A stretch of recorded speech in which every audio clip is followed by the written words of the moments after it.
Hello दोस्तों, घुटनों की समस्या आज की आम समस्या हो चुकी है। घुटनों से कट कट की आवाज़ आना, घुटनों पे स्वेलिंग होना या घुटने कई बार सीधे नहीं होते हैं। पहले तो ये घुटनों की समस्या बड़े बूढ़ों में पाई जाती थी, लेकिन अब तो ये छोटे से लेकर बड़े तक सभी बच्चों में पाई जाती है। इसलिए आप घुटनों की समस्या के लिए आप कुछ घरेलू उपाय कर सकते हैं, जिससे काफ़ी हद तक आप घुटने की हालत को सुधार सकते हैं। घुटनों से आती है कट कट की आवाज़। जब बच्चे चलते हैं तो चट चट की भी आवाज़ आती है।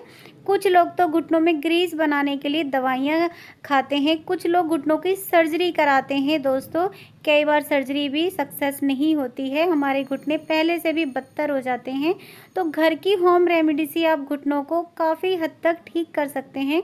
आज मैं आपके लिए 3 ऐसी ज़बरदस्त रेमेडी लेके आई हूँ, जिन्हें आप फॉलो करेंगे तो आपको रिज़ल्ट कम से कम 95% मिलेगा। पर आपको रेमेडी 1 महीने के लिए ट्राई करनी होगी। आपको जो घुटनों में स्वेलिंग आ जाती है ना, ऊपर के पार्ट में या घुटनों के पीछे वाले पार्ट में, जहाँ से कट कट की आवाज़ आती है, सबसे पहले उसको ठीक करना है। घुटनों में दर्द क्यों होता है, क्यों ग्रीस ख़त्म हो जाती है, क्यों आप चलने फिरने में इतनी ज़्यादा प्रॉब्लम फेस करते हैं। कई बार तो हमारा जो बढ़ता हुआ वज़न है ना, उससे भी हमारे घुटनों में ग्रीस ख़त्म हो जाती है। रात को देर रात तक जगना, स्ट्रेस लेना, इससे भी हमारे घुटने ख़राब हो जाते हैं। मोटापे का बढ़ने से भी हमारे घुटने ख़राब हो जाते हैं। दोस्तों, कई बार हम पानी को खड़े होकर पीते हैं, पेट में ज़्यादा कब्ज़ होने के कारण घुटने ख़राब हो जाते हैं। खाने को जल्दी जल्दी खाना, फास्ट फूड ज़्यादा खाना, तला हुआ ज़्यादा खाना, या पानी को गटागट करके पीना, या पानी को कम मात्रा में पीना, इससे भी हमारे घुटने ख़राब हो जाते हैं। शरीर में विटामिन डी और कैल्शियम की कमी से भी हमारे घुटने ख़राब हो जाते हैं। स्ट्रेस होता है, आंखों की रोशनी ख़त्म हो जाती है। इसी कारण से हमारे घुटने काम नहीं करते हैं। कुछ होम रेमेडी हैं जो मैं आपके लिए लेके आई हूँ। वो घुटनों की ग्रीस भी बढ़ाएगी, घुटने की स्वेलिंग को कम भी करेगी। जो चलने फिरने में दिक्कत हो रही थी ना दोस्तों, आपको बिल्कुल ठीक हो जाएगी। तो आपको सबसे पहले जो रेमेडी है वो क्या है, एक तो आपको खड़े होकर कभी पानी नहीं पीना है, पानी आपको बैठ के ही पीना है, जिससे हमारा जो पानी है घुटनों में आए ना। ग्रीस कैसे पैदा करनी है, उसके लिए आपको क्या खाना है, तो आपको अपनी डाइट में अखरोट लेना है। अखरोट दोस्तों बहुत ज़्यादा ये फ़ायदेमंद होता है हमारे घुटनों के लिए। इसमें ओमेगा 3 पाया जाता है, हमारे घुटनों के लिए घुटनों में ग्रीस लाने का काम करता है, जिसे वॉलनट भी बोलते हैं।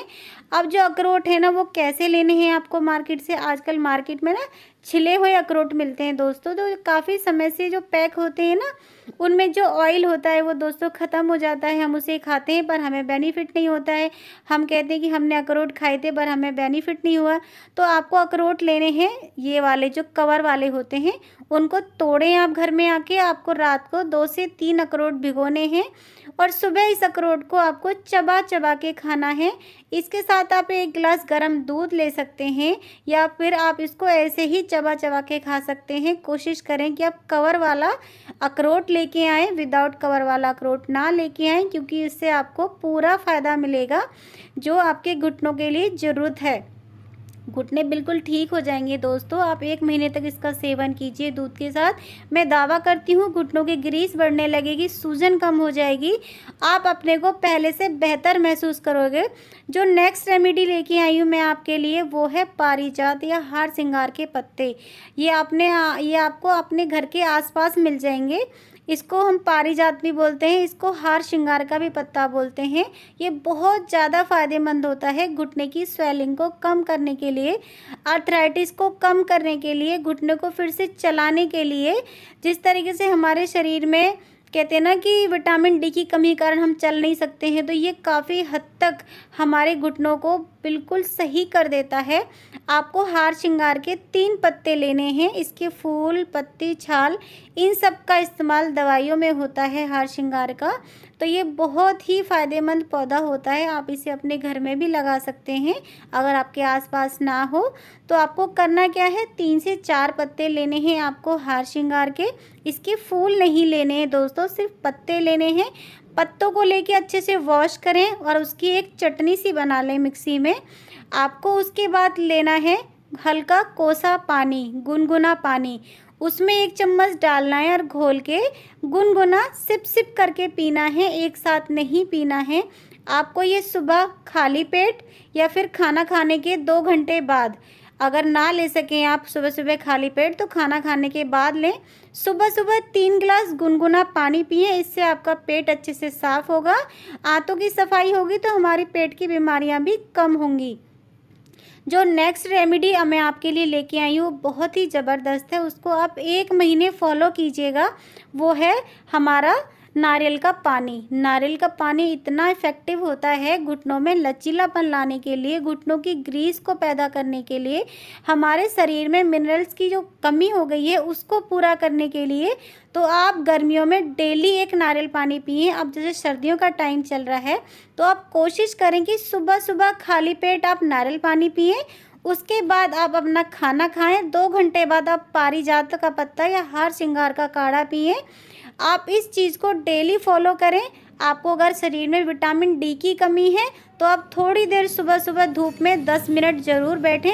इससे क्या होगा, आपको पूरा फ़ायदा मिलेगा। जो हमारा कोलेस्ट्रॉल है वो भी, जो बैड कोलेस्ट्रॉल है वो ख़त्म हो जाएगा और जो गुड कोलेस्ट्रॉल है वो पैदा होगा। विटामिन डी की कमी पूरी होगी। नारियल पानी इतना बेस्ट है हमारे शरीर में मिनरल्स की पूर्ति करने के लिए। तो आप दिन में 1 बार नारियल पानी ज़रूर पिएं। पेट साफ रहेगा और हमारा शरीर भी स्वस्थ रहेगा। या तो आप सुबह खाली पेट पिएं या फिर शाम को 4 बजे आपको नारियल का पानी पीना है। खाना खाने के बिल्कुल तुरंत बाद आपको नारियल पानी का सेवन नहीं करना है। तो आप इस चीज़ को पूरा फॉलो कीजिएगा। जो चढ़ने और सीढ़ियाँ चढ़ने में दिक्कत हो रही थी ना, आपको बिल्कुल ठीक हो जाएगी। पारिजात का जो काढ़ा था वो भी पिएं और अखरोट भी डेली खाएं। कैल्शियम और विटामिन डी की कमी को आप कैसे पूरा करोगे? कैल्शियम और विटामिन डी हमारे शरीर के मेन जो वो है ना प्रोटीन, वो हैं। जो अगर इन दोनों में से एक भी कम हो जाएगा तो शरीर का बैलेंस बिल्कुल बिगड़ जाएगा दोस्तों। अगर विटामिन डी कम है और कैल्शियम पूरा है तो भी आपकी हड्डियां कट कट की आवाज़ करेंगी, आपको उठने बैठने में प्रॉब्लम होगी। अगर विटामिन डी पूरा है, कैल्शियम कम है, तो भी आपको हड्डियों से रिलेटेड प्रॉब्लम स्टार्ट हो जाएंगी। इसलिए आपको विटामिन डी के लिए सुबह सुबह की धूप लेनी है। धूप में जाके बैठ जाएं, आपको विटामिन डी पूरा भरपूर मिलेगा। कम से कम 10 से 12 दिनों में विटामिन डी की पूरी कमी ख़त्म हो जाएगी। तो आपके लिए सुबह की धूप बहुत ही बेस्ट है। आपको डेली लेनी है सुबह की धूप। नारियल पानी आपको डेली पीना है। खाना खाने के 2 घंटे बाद आपको पारिजात का जो काढ़ा है वो भी लेना है। और आपको सुबह सुबह अखरोट 1 महीने तक डाइट में डेली शामिल करने हैं। आपको ये चीज़ें आपको नियमित रूप से 1 महीने के लिए करनी है। आपको कैल्शियम की कमी किससे पूरी करनी है? आप अखरोट खा सकते हैं, आप बादाम को भिगो के खा सकते हैं, मशरूम को डाइट में डेली शामिल करें। इसमें भरपूर मात्रा में प्रोटीन होता है, कैल्शियम होता है। और हम जो दूध से बनी हुई चीज़ें होती हैं ना कैल्शियम के लिए, जैसे पनीर हुआ और जो छेना हुआ, इन चीज़ों का सेवन कर सकते हैं। काले तिल का सेवन कर सकते हैं। जो वाइट वाले तिल आते हैं ना दोस्तों, आप उनका सेवन कर सकते हैं। पर आपको वाइट वाले तिल का सेवन डायरेक्ट नहीं करना है। आप मार्केट से वाइट वाले तिल ले आएँ, उनको क्या करना है, आपको गैस पे मीडियम टू लो फ्लेम पे इसको भूनना है। पहले कच्चे तिल कभी भी नहीं खाने चाहिए दोस्तों। इसको भून के आप इसके लड्डू बना लें गुड़ के साथ, तो बहुत ज़्यादा फ़ायदेमंद होता है। गुड़ भी हमारी हेल्थ के लिए बहुत अच्छा होता है। तो आप इसके इस तरीके से पहले लड्डू बना लें। सुबह सुबह खाना खाने के बाद आप 1 लड्डू खा लें, कैल्शियम की कमी पूरी हो जाएगी। दूसरे तरीके से आप तिल को रात को भिगो के रख दें। इसमें आपको तिल भूनने नहीं है, कच्चे तिल आपको रात को भिगोने हैं दूध में अच्छे से बॉईल करके, या फिर इसको चबा चबा के आप खा सकते हैं। इससे कैल्शियम की कमी बिल्कुल पूरी हो जाएगी। घुटनों से जो कट कट की आवाज़ आ रही थी ना, वो बिल्कुल ठीक हो जाएगी। 1 कप रागी का इस्तेमाल अपने खाने में ज़रूर करें। हफ्ते में 2 दिन रागी से बनी हुई चीज़ें खाएं आप, जैसे कि रागी की पराठे हो गए, रागी इडली हो गई, रागी का चीला हो गया, या रागी का जो दलिया बनता है वो हो गया। आप इसको ज़रूर अपने डाइट में इस्तेमाल करें। इन सब चीज़ों के साथ आपको क्या नहीं खाना है, उन चीज़ों का भी ध्यान आपको प्रॉपर रखना है, क्योंकि जब भी ये चीज़ें असर करेंगी जब आप उन चीज़ों को अवॉइड करोगे। अगर आप उन चीज़ों को खाओगे तो आपको ये दवाइयाँ कभी असर नहीं करेंगी। आपको शाम को खट्टी चीज़ों का इस्तेमाल नहीं करना है। नींबू, संतरा, कीनू, दही, छाछ, लस्सी इस्तेमाल आपको रात को नहीं करना है। आपको रात को दही भी नहीं खानी है, कोई जूस नहीं पीना है। अगर पी सकते हैं इमली, आम, अमचूर, ये चीज़ों का इस्तेमाल आपको नहीं करना है रात को। लस्सी हो सकती है तो आप दिन में पी सकते हैं। पानी को खड़े होके भी आपको नहीं पीना है।